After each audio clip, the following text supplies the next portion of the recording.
ലേഖന വിവാദത്തിൽ പ്രതിരോധത്തിലായി മുഖ്യമന്ത്രിക്കായി PR agency ഉണ്ടെന്ന വെളിപ്പെടുത്തൽ നൽകിയത് സമാനതകളില്ലാത്ത തിരിച്ചടി. സംസ്ഥാന ഭരണം നിയന്ത്രിക്കുന്നത് PR ഏജൻസികളെന്ന വിമർശനം പൊടിതട്ടിയെടുത്ത പ്രതിപക്ഷം.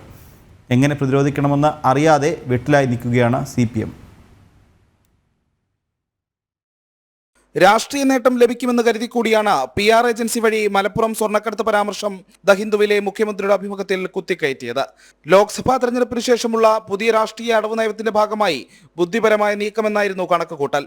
എന്നാൽ മലബാറിലെ തീവ്ര മുസ്ലിം നിലപാടുകാരും നേതാക്കളും കണ്ണുരുട്ടിയതോടെ കാര്യങ്ങൾ കൈവിട്ടുപോയി. രക്ഷപ്പെടാൻ മുഖ്യമന്ത്രി പത്രത്തെ ചോദ്യം ചെയ്തതോടെ പുറത്തായത് PR ഏജൻസിയുടെ ഇടപെടൽ. ഇതോടെ ഇപ്പോഴുണ്ടായതിലും വലിയ വിവാദത്തിലേക്കാണ് മുഖ്യമന്ത്രി ചെന്നു വീഴുന്നത്. സർക്കാർ ചെലവിൽ PRDയും പ്രസ് സെക്രട്ടറിയും പിന്നെ വൻ ശമ്പളം വാങ്ങുന്ന പൊളിറ്റിക്കൽ സെക്രട്ടറിയും ഉപദേശക വൃന്ദവും പോരാത്തതിന് CPMന്റെ സൈബർ വിങ്ങും വേറെ. ഇത്രയുമെല്ലാം ഉണ്ടായിട്ടും PR ഏജൻസി എന്തിനെന്ന ചോദ്യം CPMനെയും കുഴപ്പിക്കുന്നു. പുതിയ വെളിപ്പെടുത്തലിൽ പതിവ് പ്രതിരോധം മതിയാകില്ലെന്ന ബോധ്യത്തിലാണ് പാർട്ടി. ഹിന്ദു വിവാദത്തിന് മുൻപ് മുഖ്യമന്ത്രിയുടെ അഭിമുഖം UAEയിലെ ഖലീജ് ടൈംസിൽ വന്നതിന് പിന്നിലും കൈസൻ PR ഏജൻസിയുടെ ഇടപെടലുണ്ടായിരുന്നു. പിണറായിക്ക് വേണ്ടി ദേശീയ അന്തർദേശീയ മാധ്യമങ്ങളിൽ ഇടപെടൽ നടത്താൻ സ്ഥാപനത്തിന് ആര് പണം നൽകുന്നുവെന്ന ചോദ്യം പ്രസക്തമാണ്. അഭിമുഖ സമയത്തും സ്ഥാപനത്തിന്റെ പ്രതിനിധികൾ ഒപ്പമുണ്ടായിരുന്ന വെളിപ്പെടുത്തൽ മുഖ്യമന്ത്രിയുടെ ഓഫീസിനും PR ഏജൻസിയുടെ പ്രവർത്തനം അറിയാമായിരുന്നുവെന്ന് തെളിയിക്കുന്നു.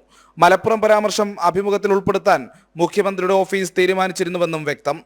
പ്രളയകാലത്തും കോവിഡ് കാലത്തും നടന്നത് PR ഏജൻസി പ്രചരണമാണെന്ന് BJPയും മറ്റ് പ്രതിപക്ഷ സംഘടനകളും നേരത്തെ വിമർശനമുയർത്തിയതാണ്.